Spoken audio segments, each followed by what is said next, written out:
Olá, Nutris! Eu sou a professora Carol Cavalcante, sou nutricionista, sou preceptora da residência do Hospital Universitário Walter Cantídio e estou aqui para ajudar vocês a garantir mais rápido a aprovação de vocês, tá? Então vamos para a nossa aula de resolução de questões de nutrição de concurso, certo? Vamos lá! Vamos iniciando com a questão sobre o guia alimentar, certo? O guia alimentar, ele vem sendo bastante cobrado, tá? Em provas de concursos e residências, certo?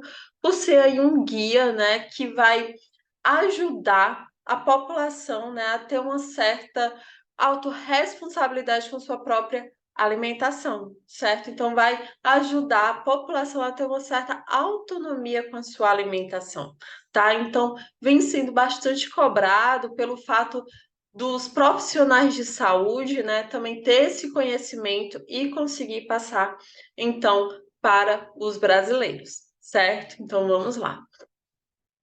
De acordo com os 10 passos para uma alimentação saudável, qual das opções abaixo faz parte do Guia Alimentar da População Brasileira de 2014?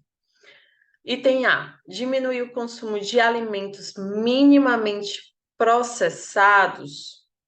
Então, diminuir o consumo dos alimentos minimamente processados, isso não está no guia, né? Na verdade, ele quer que a gente priorize, né? Tenha essa capacidade de discernimento, né? E priorizar alimentos minimamente processados do que aqueles ultraprocessados, certo? Então, isso aqui tá falso, tá? Dar preferência, quando fora de casa, a locais que servem refeições feitas na hora. Correto, isso aqui minimiza, né, o risco de infecção, né, de doenças decorrentes de alimentos, certo? Então, o item B é o item correto. Consumir com frequência os alimentos processados? Falso. Ele já pede para que não consumamos os alimentos processados. Aumentar o consumo dos alimentos ultraprocessados? Pelo contrário, ele quer que a população diminua o consumo dos alimentos ultraprocessados, né? Por serem ricos, principalmente em sódio, certo? E conservantes, né? Que a gente sabe que faz mal à saúde, tá?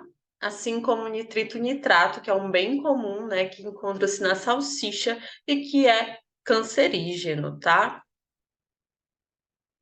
Consumir os alimentos in natura somente quando estiver em casa, falso. Ele recomenda que a gente aumente, né, esse consumo ao decorrer do dia, tá? Vamos para a segunda questão. Na anorexia nervosa e na bulimia nervosa, verifica-se a presença do sinal de Russell. Sendo assim, qual das opções abaixo define esse sinal? Então, esse sinal, ele se deve às escoriações na mão da paciente ou do paciente, né, que sofre de anorexia e bulimia nervosa.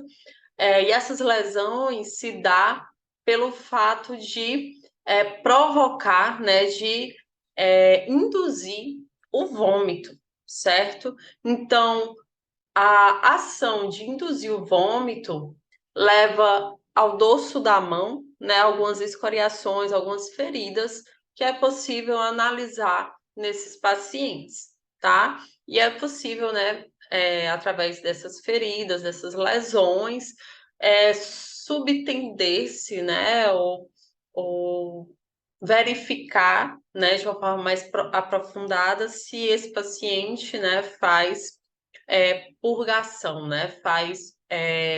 Provoca o vômito, no caso, tá? Então, o item A, doenças de natureza clínico-social multifatorial, cujas raízes se encontram na pobreza.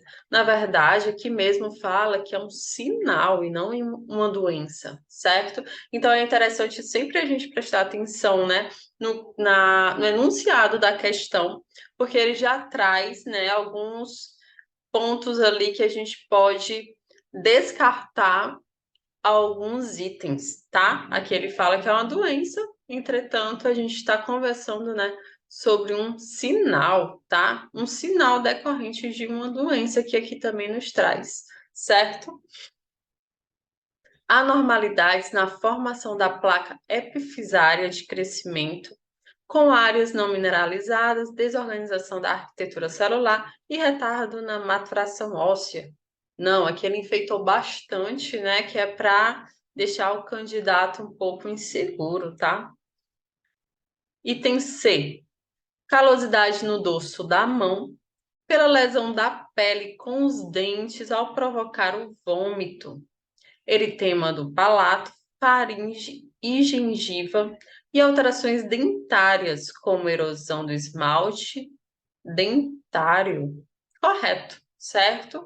É bem típico, né, dessa calosidade no dorso da mão, tá? Esse sinal, certo? Item C. A dificuldade em se alimentar adequadamente, levando a uma perda ponderal ou a falha em ganhar peso de forma apropriada, iniciando-se antes da idade de 6 anos. Não, equivocado, né? Pode acometer a região dos alvéolos pulmonares, onde desembocam as ramificações terminais dos brônquios e às vezes não. Aqui é alguma doença pulmonar que ele está tentando descrever. Obesidade é uma doença crônica que tende a piorar com o passar dos anos. Caso o paciente não seja submetido a um tratamento adequado e contínuo. Além de reduzir a qualidade de vida, pode predispor a doenças como diabetes, doença cardiovascular, asma, gordura no fígado e até alguns tipos de câncer. A Organização Mundial de Saúde, inclusive, aponta a obesidade como um dos maiores problemas de saúde pública do mundo. Sendo assim, qual das opções abaixo é classificado um adulto com obesidade grau 2? Então, o que ele quer aqui é o IMC, né, correspondente à obesidade grau 2. E aqui no item A nos traz entre 35 e 39. Correto, certo? Correto. Entre 25 e 29 é sobrepeso, entre 18,6 a 24,9 é eutrofia, acima de 40 já é obesidade grau 3, certo? Entre 30 e 34,9 obesidade grau 1, certo? Aqui é uma questão bem simples, né? Que está relacionado ao IMC, tá? Conforme o CISVAN, certo? E conforme a OMS, que o CISVAN utiliza-se da OMS, tá? Vamos a mais uma questão. Em qual das alternativas abaixo estão as diretrizes da nova versão da Política Nacional de Alimentação e Nutrição, PENAM, aprovada na 9ª reunião ordinária da Comissão Intergestores Tripartite do SUS, em 27 de outubro de 2011. Então, o que ele vai querer é as diretrizes do PENAM, certo?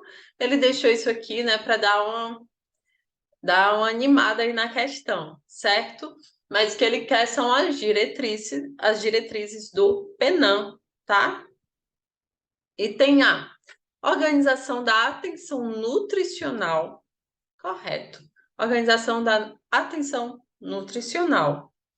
Promoção da alimentação adequada e saudável também faz parte da diretriz. Vigilância alimentar e nutricional. Correto também. Gestão das ações de alimentação e nutrição. Correto. Participação e controle social. Sempre terá controle social, certo? Porque trata-se da política, né, de alimentação e nutrição e sempre vai ter, né, essa ação da população, tá? Sempre vai ter essa participação da população, tá bom? Qualificação da força de trabalho, correto? A qualificação, né, daqueles profissionais, tá? Controle e regulação dos alimentos, corretíssimo, né? Temos a Anvisa, tá? Pesquisa, inovação e conhecimento em alimentação e nutrição, com certeza está correto. Incentiva a pesquisa para ter, então, uma alimentação saudável, né? É necessário pesquisas por trás para embasar, né, aquilo que se diz saudável. Cooperação e articulação para a segurança alimentar e nutricional, correto. Então, é o item A, de cara já é o item A. E aqui nós temos o print da nossa aula, né, falando das diretrizes do PENAM, certo? Então, temos aqui as 9 diretrizes do PENAM, tá? Então, mais uma vez, organização, a promoção da alimentação adequada e saudável, a VAN, né, a Vigilância Alimentar e Nutricional, a gestão das ações de alimentação e nutrição, certo? A gestão das ações, a participação social, a qualificação da força de trabalho, o controle e a regulação, a pesquisa, que nunca pode faltar, e a cooperação e articulação para essa segurança alimentar. Correto. Vamos a mais uma questão. Paciente idosa, 73 anos, durante a consulta com o nutricionista, foi feita a avaliação nutricional. Seu índice de massa corporal está com peso adequado.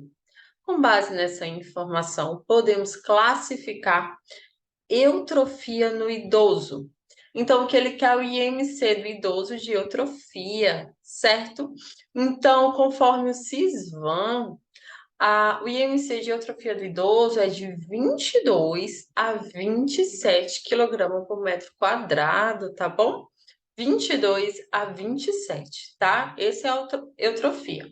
O que estiver abaixo de 22 é magreza e o que estiver acima de 27 é considerado excesso de peso, certo? Então, 22 a 27, temos aqui o item D. Cadê? Pronto, item D.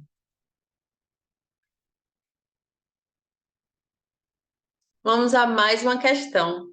Durante a gestação, é muito importante a ingestão de nutrientes adicionados na dieta, sendo também recomendada a suplementação de determinadas vitaminas, como no caso o ácido fólico.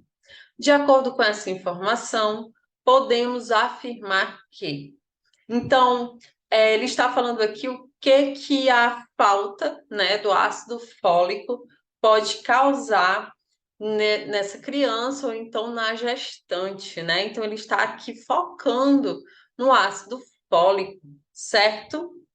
Que a gente sabe que tem um programa nacional de suplementação de ferro e ácido fólico, tá? Principalmente na gestante, certo? Então, vamos lá.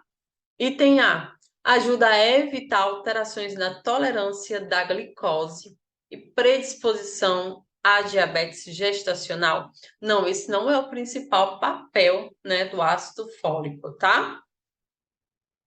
Estima-se que cerca de 60% das gestantes apresentam anemia, prevalência mundial. Sim, a anemia na gestante, ela é bem prevalente. É tanto que a nossa RDA, certo, é de 27 miligramas dia, certo? Então, essa, né, não é a correta, porque está falando em anemia, tá? Mas não é esse o principal motivo de suplementar o ácido fólico, tá bom? prevê a ocorrência de defeitos de fechamento do tubo neural na gestação? Correto. Esse é o principal motivo, né, de suplementar e é a principal causa da deficiência de ácido fólico em gestantes, certo? Então, se aparecer qualquer questão sobre suplementação de ácido fólico, 99,99% de chance de estar relacionado, né, ao defeito no fechamento do tubo neural, certo? Então, normalmente, quando aparece alguma questão relacionando gestante a ácido fólico, a resposta é fechamento do tubo neural, certo? Lógico, você tem que ler para saber o que a questão pede, se pede a correta ou a incorreta, e se aquela assertiva, né, está adequada, tá? Mas normalmente sempre fazer esse link, ácido fólico, gestante, tubo neural, tá? Ácido fólico, gestante, fechamento do tubo neural, certo? Então, é o item C. Item D. Prevê aborto espontâneo, retardo do crescimento intrauterino, nascimento pré-termo e pré-eclâmpsia. Outros nutrientes estão relacionados a isso, certo? É essencial para diversos processos metabólicos, como diferenciação celular, o ciclo visual, o crescimento, a reprodução, sistema antioxidante e imunológico. Também está relacionada à vitamina A, certo? Mas falam em ácido fólico, é defeito de fechamento do tubo neural. Fica a dica, tá? Vamos a mais uma questão. Uma mãe deu entrada em um ambulatório de nutrição para verificar a queixa do seu filho, que diz estar com algumas manchas escuras na região da axila, costas e pescoço. De acordo com a avaliação do nutricionista, qual a suspeita desta criança?